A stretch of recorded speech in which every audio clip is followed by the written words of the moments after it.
ঈদের ছুটিতে শেষ মুহূর্তে রাজধানী ছাড়ছেন নগরবাসী। সকালে মহাসড়কে চাপ থাকলেও বিকেলে কমেছে ঝুঁকি নিয়ে ট্রেনের ছাদে যাত্রীরা, লঞ্চেও ভিড়। চট্টগ্রামের টেরিবাজারে অগ্নিকাণ্ডে 2 জনের মৃত্যু। বান্দরবানে মা মেয়ের মরদেহ উদ্ধার। খুলনায় পারিবারিক কলহের জেরে গুলিবিদ্ধ 4। এবং ঈদের পর থেকেই বন্ধ কলকারখানা চালু করতে কাজ শুরু। শ্রম ও কর্মসংস্থান মন্ত্রী বলেন, মধ্যপ্রাচ্য পরিস্থিতিতে শ্রমিকদের পাশে থাকবে সরকার।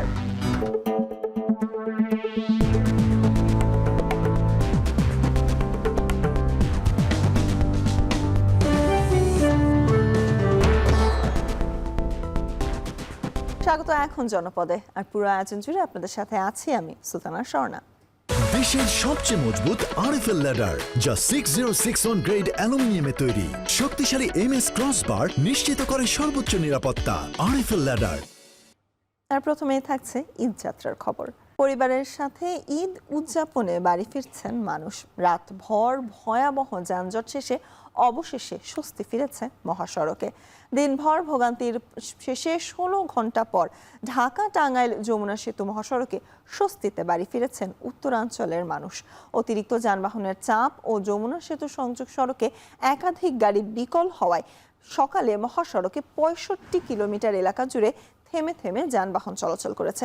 বেলা যত বাড়ছে যানবাহনের চাপ কমেছে। এদিকে সকাল থেকেই সিরাজগঞ্জের যমুনা সেতুর পশ্চিম সংযোগ মহাসড়কে যানবাহনের অতিরিক্ত চাপ থাকলেও বিকেল থেকে স্বাভাবিক হয়ে আসে। সকাল থেকে দুপুর পর্যন্ত সাভারের ঢাকা আরিচা, নবীনগর চন্দ্রা এবং আবদুল্লাহপুর আশুলিয়া ইপিজেড সড়কে যানবাহনের চাপ অনেকটাই কম। গাজীপুরের চন্দ্রা ত্রিমোড়ে তীব্র যানজট কাটিয়ে বিকেল থেকে স্বস্তি ফিরেছে। সকালেও মৌচাক থেকে চন্দ্রা পর্যন্ত প্রায় 10 কিলোমিটার ভয়াবহ যানজট থাকলেও বেলা গড়ার সঙ্গে সঙ্গে বেড়েছে গাড়ির গতি। এদিকে ঢাকা ময়মনসিংহ মহাসড়কে স্বস্তি ফিরেছে। মাত্র 15 মিনিটে টঙ্গী থেকে চন্দনা চৌরাস্তা পার হচ্ছে যানবাহন।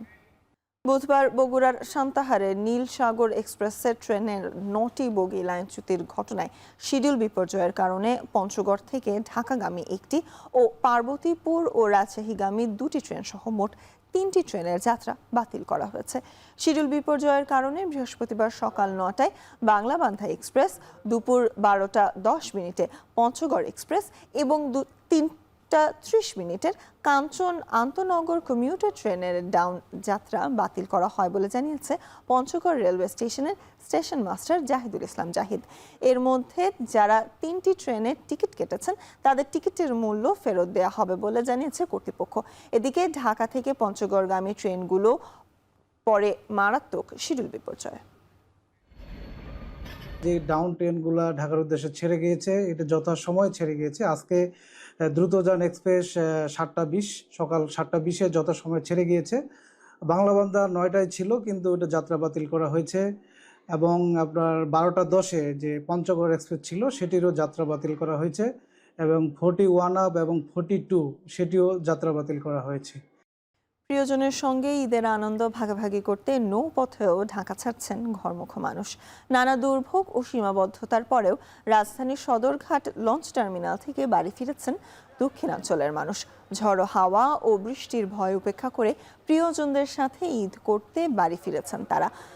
এছাড়াও বুধবারের মর্মান্তিক দুর্ঘটনাও আতঙ্কিত করছে সাধারণ যাত্রীদের। টিকিট কাউন্টার থেকে শুরু করে লঞ্চে ওঠার প্রতিটি ধাপেই ছিল তীব্র ব্যস্ততা।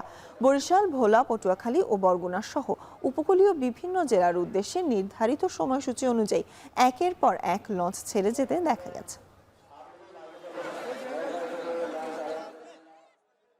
বান্দরবানের মেঘলা এলাকা থেকে পাহাড়ের নিচে পড়ে থাকা অবস্থায় মা মেয়ের মরদেহ উদ্ধার করেছে পুলিশ।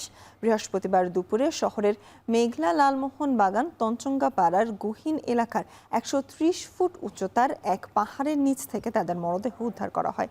স্থানীয়রা জানায় গতরাত থেকে নিখোঁজ ছিল মা ও মেয়ে। বিষয়টি পুলিশকে জানালে পুলিশ ঘটনাস্থল থেকে তাদের মরদেহ উদ্ধার করে বান্দরবান সদর হাসপাতালে নেয়। গত রাতে স্বামী স্ত্রীর কলহের জেরে মেয়েকে নিয়ে পাহাড় থেকে লাফিয়ে আত্মহত্যা করেছেন বলে ধারণা তাদের। এদিকে ঘটনার পর থেকে পলাতক রয়েছে স্বামী।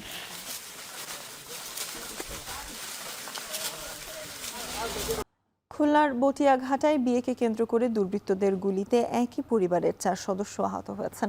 সকাল 7টার দিকে লবণচড়া থানার কৃষ্ণনগরের শাহজালাল নগরের রেল ক্রসিং এলাকায় এ ঘটনা ঘটে। ঘুমন্ত অবস্থায় বাড়ির ভেতরে ঢুকে দুর্বৃত্তরা এলোপাতাড়ি গুলি চালায়। ভুক্তভোগীদের দাবি, পারিবারিক বিরোধের জেরে এই হামলার ঘটনা ঘটেছে। জানা গেছে, পুত্রবধূ ফাহিমা খাতুনের সাবেক স্বামী ইমরান এই হামলার সঙ্গে জড়িত। প্রায় 8 মাস আগে তাদের মধ্যে বিচ্ছেদ হয় এবং পরবর্তীতে ফাহিমা নতুন করে সংসার শুরু করেন। সেই বিরোধের জেরেই এই হামলা চালানো হয়েছে বলেও অভিযোগ।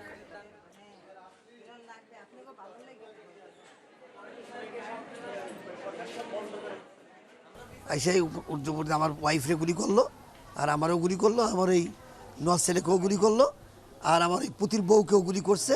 ওরা দুইজন ঢাকা মেডিকেলে চলে গেছে। ওরা রুমে থাকার পরে আইসে আমার পায়ে আগে গুলি করছে। গুলি করার পরে আমি শিখ দিছি। তারপরে আম্মু আর আব্বু শোয়া ছিল পাশের রুমে। তারা লাভ দিয়ে উঠছে। ওঠার পরে তাকে ঘরে যাইয়া গুলি করছে। চট্টগ্রামের টেরি বাজারের কেবি অর্কিড প্লাজায় অগ্নিকাণ্ডে 2 জনের মৃত্যু হয়েছে, আহত হয়েছেন আরও 1 জন। বৃহস্পতিবার সকাল 10টার দিকে মার্কেটটির তৃতীয় ও চতুর্থ তলায় আগুনের সূত্রপাত হয়। বৈদ্যুতিক শর্ট সার্কিট থেকে আগুনের সূত্রপাত বলে প্রাথমিক ধারণা ফায়ার সার্ভিসের। আগুন লাগার সময় ভেতরে আটকা পড়েন কয়েকজন কর্মচারী। পরে তাদের উদ্ধার করে চট্টগ্রাম মেডিকেল কলেজ হাসপাতালে নেওয়া হলে সেখানেই 2 জনের মৃত্যু হয়। নিহতরা টেইলার্স ও জুতার দোকানের কর্মচারী ছিলেন বলে জানা গেছে। হাসপাতাল কর্তৃপক্ষ জানায়, ধোঁয়ায় শ্বাসনালী পুড়ে যাওয়ায় তাদের মৃত্যু হয়েছে। আহত 1 জন বর্তমানে চিকিৎসাধীন এবং তিনি শঙ্কামুক্ত।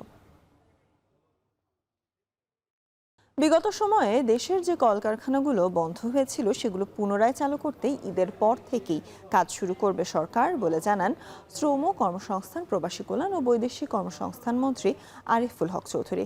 সকালে সিলেটের কেন্দ্রীয় শাহী ঈদগাহ পরিদর্শন করেন তিনি। এ সময় তিনি বলেন, শ্রমিকদের বেতন ভাতা পরিশোধের জন্য সরকারের পক্ষ থেকে প্রায় 2,500 কোটি টাকার সহযোগিতা করা হয়েছে।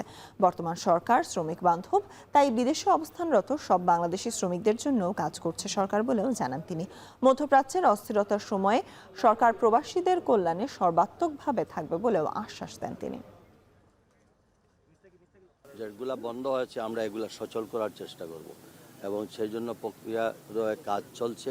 ঈদের পরেই আমরা সেগুলো নিয়ে বসবো। আমরা শুধু যেগুলা বন্ধ হয়েছে সেগুলাই সচল করব এবং আমি আমার মন্ত্রণালয়ে বলছি আমাদের শ্রমিকদেরকে কিভাবে আরো স্কিল তৈরি করা যায়। আর এই ছিল এখন জনপদে।